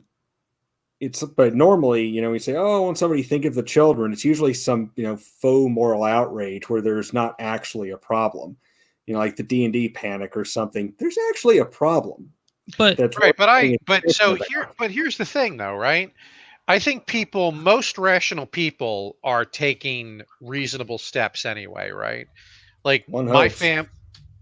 what's that? One hopes, though. We could spend the entire night figuring out what who qualifies as rational, but Right. So, Right. but Go on. I can only speak for my family and my personal actions. But Mhm. we are, for the most part, staying in the house. I've been out a handful of times to buy meat Mhm. at Nello's, and they control. There's two people in the store at once. We're wearing masks. They're having to sanitize our hands before we go in. I've been out to pick up Red Robin curbside. I'm the one who's actually getting pissed at the customers who are pulling up curbside not wearing masks. I'm the one telling the workers, you guys should be allowed to tell them to go pound sand until they put a mask on, right? I think they are allowed to tell them to go pound sand until they put a mask on. Like, isn't that what this whole Well, that's what the that. whole Yeah, fiasco is about? Why people are like, the masks are stupid. yeah. You know, my daughter is actually better now. My daughter in Kutztown, but we're pretty sure she had the Rona. And I'm not convinced my wife and I didn't have it. But I would like the antibody test for it. There's so much about this virus we don't know. Mhm. It might not be as deadly because people might be able to have it, and it really just presents as crud, not death. And then there are some people it's devastating to. We just don't know. Yeah, and that's There the is whole work thing. and there is work being done on the vaccines and all that other stuff. This is one of those things with contact tracing. If you get some bad players involved, I had a fascinating conversation on a flight back home from Raleigh once, because the guy in the seat next to me and we were talking about encryption. And this was back, I think there had been a recent shooting, and Apple was standing firm on not breaking into the terrorist's phone. And the guy was Yep. a fucking terrorist. He went to the workspace and mowed down people with automatic fire. I remember that. Yeah, I remember this case. He had two phones. The one was encrypted, the other one wasn't. They didn't get any data out of the one that wasn't, so they wanted to get into the one that was encrypted, which was an iPhone. And the guy and his buddy who he was traveling with next to him, they're like, well, the government maybe should have backdoor keys so that law enforcement can get into that stuff. I'm like, okay, so let's play a mind. Let's talk about something here. I'm a homosexual male in Iran, where they hang their gay people. Mhm. You give the government the ability to break into my iPhone and intercept the messages that I'm sending to my secret lover, and now I'm dead. Are you suddenly a fan of that now? And they were like, holy crap, you're right. And I'm like, so do you see why encryption can sometimes be a literal life and death situation? Yeah, and not to mention that if you have a backdoor like that, you've also probably just undermined the security posture of the device for anybody else You trying have. to break It's into it. ridiculous. So to me, Yeah, encryption yeah. and privacy are things that people don't understand because they're hard.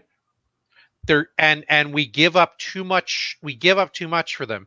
This contact tracing might not be the most terrible idea technology, but I think the other thing, Charles, is people are getting so.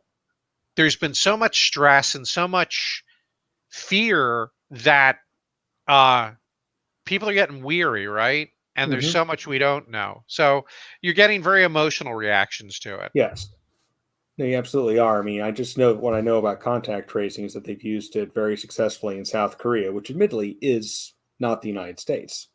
Yeah. But America. yeah, Eagle it's screams in freedom. indeed. But maybe we need that sound on the soundboard. We do. We need Oh, the eagle God. screaming in freedom. Everybody's just going to think we're Auburn fans. That's no good. Yeah. So I'm not a fan of contact tracing, but I definitely, just because I think the government, I think there's just a huge potential for abuse, but I also see how it could be a valuable tool. Yeah, I have this gift where I can see many sides of an argument, and I can see both sides of this one. I absolutely see how it would be valuable. I also see how it could be a horrible, horrible thing. And I have relatives who, if they get this virus, will die. Same. I literally live with a woman who just got released from fighting cancer. Yeah, Mhm. chemotherapy. Right. So Yeah, her immune so- system is shot. So, like, literally, if we brought it home, it could kill her. So we're being careful, right? It's the very nature of this thing makes it hard to tell if any of us have brought it home after going out to the grocery store. The contact tracing might help that. The other thing is, though, it won't help until possibly 2 weeks later. Or Right, but it longer. helps- right. I mean, it doesn't necessarily help you directly, but what it does is it prevents these kind of big, in theory, prevent, these smaller outbreaks from getting worse. Have these So kind we're of dead super already, spreader but but people 3 weeks down the road might not be You're dead. dead. You're dead either way, but three people down the road might not be dead. Yeah. But you Right, get your privacy. because you've been alerted that you could have it, and you can then avoid contact with other people. Sure, but I don't know. I think Anyway. if it starts a larger conversation, here's what would make me happy. If this starts a larger conversation about privacy, and maybe we change some other behaviors, like this other article I didn't post in, where Congress is screwing us because we're distracted. Oh my God, I sound like a crazy person now. Oh, Congress wouldn't do that. Not our Then- Congress. Yeah, then I'll be happy, right? Yeah, okay, we'll do contact tracing, but we really need to take a more serious. We need to take a more serious look at some of these privacy and encryption issues that people ignore because they're just not sexy. They're not. Yeah. They're not good ink, Right. but they're important. They're so They are important. important. They're important. Somebody shared a thing on social somewhere that said, "Do you ever feel like Neo in the Matrix?" Like so emo. like the only person who sees it for what it truly is, and everyone around you is blind, right? And they were using it, of course, in context with, I don't know, some weird conspiracy theory. So the whole thing lost any merit, but the idea still stands, right? And like privacy is one of those things where it's like, I see how this is going to be a problem. Everyone around me is just like, but I want to be able to go on Facebook and share pictures of my cat, right? So anyway, and I'm on Facebook, and Mark, you're on Facebook, and even Charles, you're on Facebook, even though I don't see you using it much. No, I don't use it. I've never deleted my account, but I don't really post there. Facebook is a serious privacy concern all in itself, and your point is well taken, that we've all decided, like, okay, Facebook's okay, but contact tracing is not. I still feel like contact tracing is a step much further than Facebook. Maybe we are the assholes if we have that view. It's completely possible. Right. Like, I'm not saying you're wrong. I'm just saying we lost the war. Yeah, well, maybe it's time to pick up the weapons again. All right.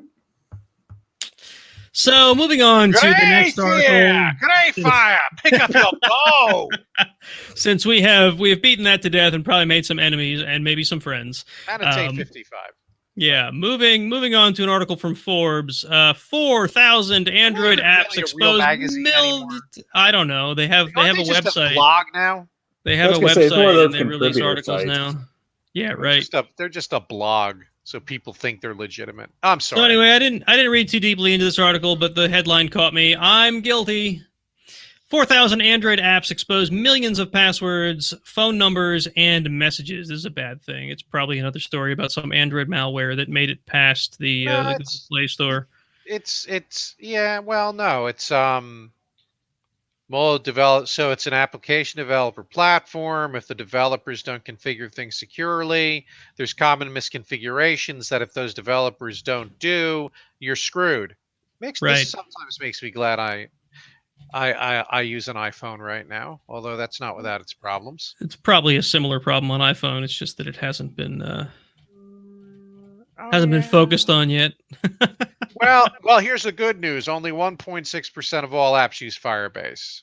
So good. Yeah, this article's stupid. Apparently 1.6% is 4,000.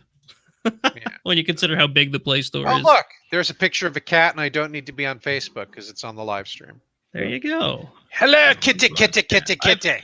I have a dog behind me on this futon somewhere. Oh, no, she's right here. Hi, Pooch. She's like, why have you locked me in this room? Why can't I leave? Anyway. So yeah, Android apps with vulnerabilities are a bad thing. So we're gonna move on to The Verge, At just least there talking wasn't an about article about emoticons. right, which is We could find one of those for you. No, I'm good. The Verge is talking about my favorite gaming platform that I just really want to love and can't because, well, I can't. So what's going on with Stadia? Google Stadia is a lonely place. Google's virtual stadium doesn't have crowds yet. And this article is basically saying something we've said in the past, that Stadia is nothing if it doesn't get adoption, and it's not getting adoption. Partially because of the issues they had at launch time, and I don't know if there's other reasons. If it's maybe Don't they you have go to into some of buy those in every the article. friggin' game again that you already own? So yes and no. I've actually been scooping up all of it seems like every couple of weeks, maybe it's monthly, I don't know, that they if you're a Stadia Pro member, which is $10 a month, you can just simply claim games that they've put up to Pro members for free. Right. So the latest one was PlayerUnknown Battlegrounds, PUBG for those of you that only speak in acronyms. I've played a lot of PUBG. I've actually never played it, but I did claim it on Stadia, and I intend to try it out sometime. But, it's my understanding that PUBG only works if you have a lot of other players, and that's part of what this article focuses on, that there aren't. So I don't know if PUBG is cross-platform or if you can only play against other Stadia players, but apparently people are finding it a little bit underwhelming because there's not enough players to play against. I mean, I'll be honest, I had absolutely zero interest in Stadia because I have absolutely almost no trust in Google not killing it out of boardom in a couple of years. Yeah, so I think Because that's another problem with Stadia. If you're playing PUBG on the Stadia with a controller, then you're matched against PS4 or Xbox One players. But if you're using a mouse and keyboard through the Chrome browser, because in a game like that, mouse and keyboard gives you more discrete control, then you'll only get matched against other Stadia players using a mouse and keyboard and the bots. So if you want to play PUBG, you should be playing it on your PC. Right? Yeah. I'm going to be a snob and say that right out. But if you're going to insist on playing it on Stadia, you should use the controller so you're playing against other humans. And PUBG, by the way, is not a friendly game for a noob who's going solo. You should run on a squad. I'm just saying. It sounds like sage advice. But it's a fun game. If you ever saw the movie, what was the movie? It was originally Japanese. It's the one The Hunger Games is actually based on. Now I got to log it. Now Are you talking about Battle Royale? Yes, Battle Royale. That's a great movie. Yeah. The guy who wrote PUBG wanted to essentially turn that into a video game, but he couldn't figure out how to do certain things, like how the different regions would blow up and become inaccessible. So instead, he knew how to do circles in code, though. So it led to the shrinking circles, which are one of the huge tropes in the game that have become famous. You should recognize that from your playing of Fortnite, Nate. It's the same. Yes. All the Fortnite that I've played. Yeah. No, I do know that a lot of people have said that Fortnite is basically a clone of PUBG. And it's a cartoony PUBG with building. PUBG is more realistic and is a better game. You saying that only solidifies that, because that's exactly how this works in Fortnite. The closing circle thing. The storm, as they call it. The storm, yeah. We just call it the circle in PUBG. Okay, so the circle is the thing that you hate, not the storm. Well, they had to call it something other than the circle, right? Because that would just be a complete blatant ripoff. Yeah, and PUBG also, maybe they added skins you can buy in. I haven't played in a while. Does PUBG incorporate the building mechanic that you get in Fortnite? Absolutely not. No, that's a load of crap. No, PUBG tries to be far more realistic. Okay. So, yeah, there are buildings and stuff and there's breakable windows and things like that, but you're not building. Yeah. There's vehicles you can drive around. Yeah, no, it's fun. You know what? It's a shame Swike's LAN party didn't happen, because I would have dragged you to it. Maybe he's going to try and do it in October. Yeah, we'll see, right? Thanos willing, right? But we'll play a lot of PUBG then, so you'll actually get a chance to play it as God intended. That's cool. Not on Stadia. On a PC with mouse and keyboard. Yeah. So one of the things that I really thought was just completely crazy when I first saw Fortnite was this whole, like, I can build stuff. And then you see people playing it professionally or whatever, playing it on YouTube channels and streams and whatever. Yeah. How they're just like, oh, well, I need to get over this thing. So they just start literally building staircases and crap in front of them so they can climb up over a thing, which is like perfectly a usable game mechanic, but so ridiculously unrealistic. Like, Yeah. I'm in the middle of a battle. I'm going to build a staircase. Fortnite, to its credit, doesn't strive. It's got its tongue firmly planted in. Yes. Yes, it does. It doesn't from the moment where you drop from the battle bus, which is this crazy ass school bus being suspended by hot air balloons, and there's a party going on it. I mean, it doesn't. Fortnite gets that it's a cartoon. That's okay. Right. Yeah. But so you bought a Stadia, right? So I did. Are you regretting that purchase? No, the price was low enough that what I got out of the deal was 2 decent controllers, which I can plug into my PC via USB and use as just like any old controller. I've actually used it with things like I'm trying to remember what it was I used it in now. But you can plug it into, like, use it with a RetroPie, or you can use it on other games that support a controller. Oh, I was using it with, I had a PS1 emulator on my PC, and I was playing Final Fantasy and Final Fantasy 7, and I was using it with that, right? So, like, they're still perfectly usable, decent game controllers. And I got a Chromecast Ultra, which is a thing that I can simply use for streaming media in my house, and I do, right? So even if I'm not playing Stadia, those things are still usable outside of Stadia. Now, so if tomorrow they go like, Stadia is no more, I still have a Chromecast Ultra and 2 controllers that are perfectly usable for anything. That's good. And they call out the Division 2, which I also bought on Windows. That's a fun game, and it apparently matchmakes up against It's a co-op shooter, and it matches you with PC players in it. That's actually a quality gaming. The Division 2. It's smaller squad action stuff. Cool. Yeah. So at any rate, Stadia continues to disappoint people, which is kind of a shame. I really, really wanted to see this succeed. Much like GChat and many other Google products that I'm forced to use every day. Much like GChat. I don't think we're going to see GChat vanish, though, because they're selling that. Well, maybe they will. It doesn't seem to stop them. GChat is a pile of garbage intern project that someone just said, push it to production. Yeah. Terrible. All right. Moving on to our last article for the night. It's from Extreme Tech, and I didn't add this. Extreme. No, this is from you, Mark. I added this. So go. No, this is just something that amuses me because I've been doing gaming and online stuff for a very long time.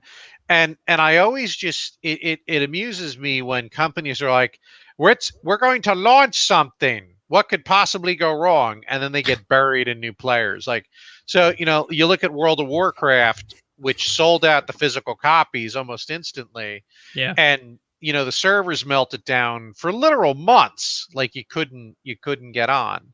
And then you saw the same type of impact when they did their WoW Classic launch last year. There were a couple of very popular servers that had multi-hour queues to even get in. Wow. So it's the same thing, same song, different dance, right? So apparently what happened is that they were giving away a copy. They do free games every so often, and they decided to give away GTA 5, which is a pretty cool game. I've bought it twice.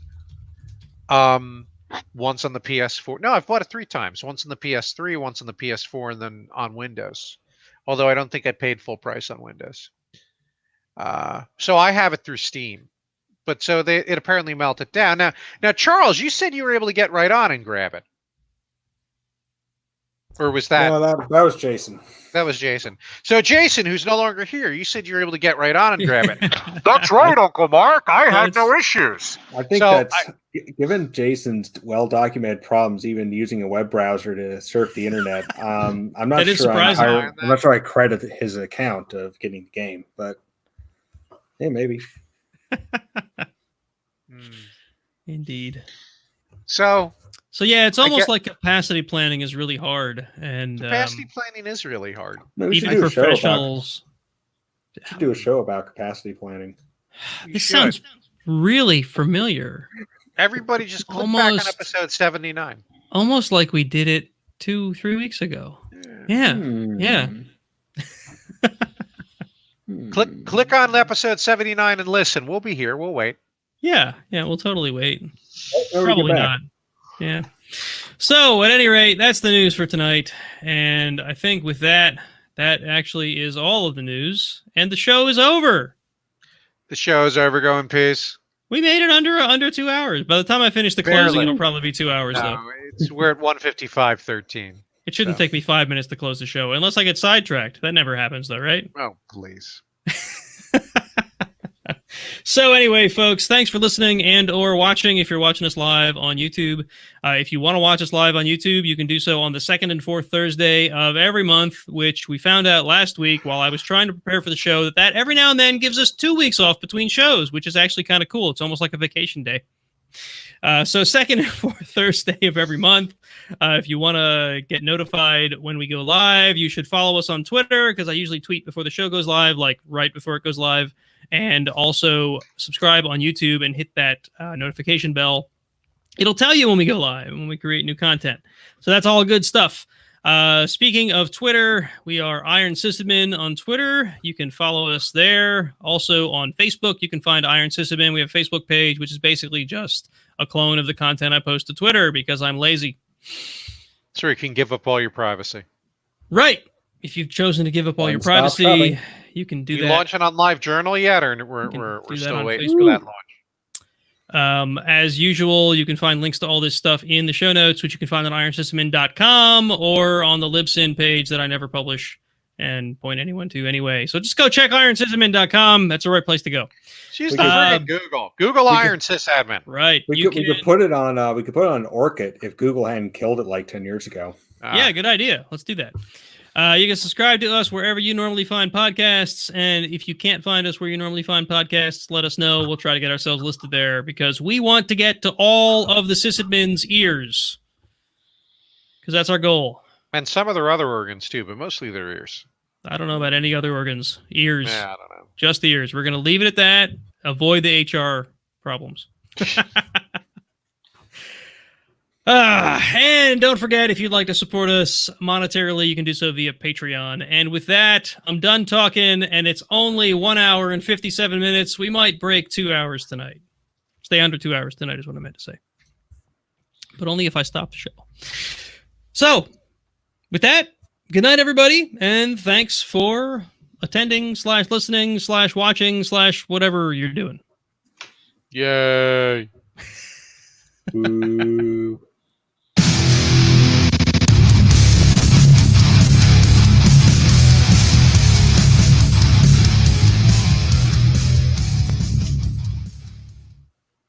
All right, that was fun.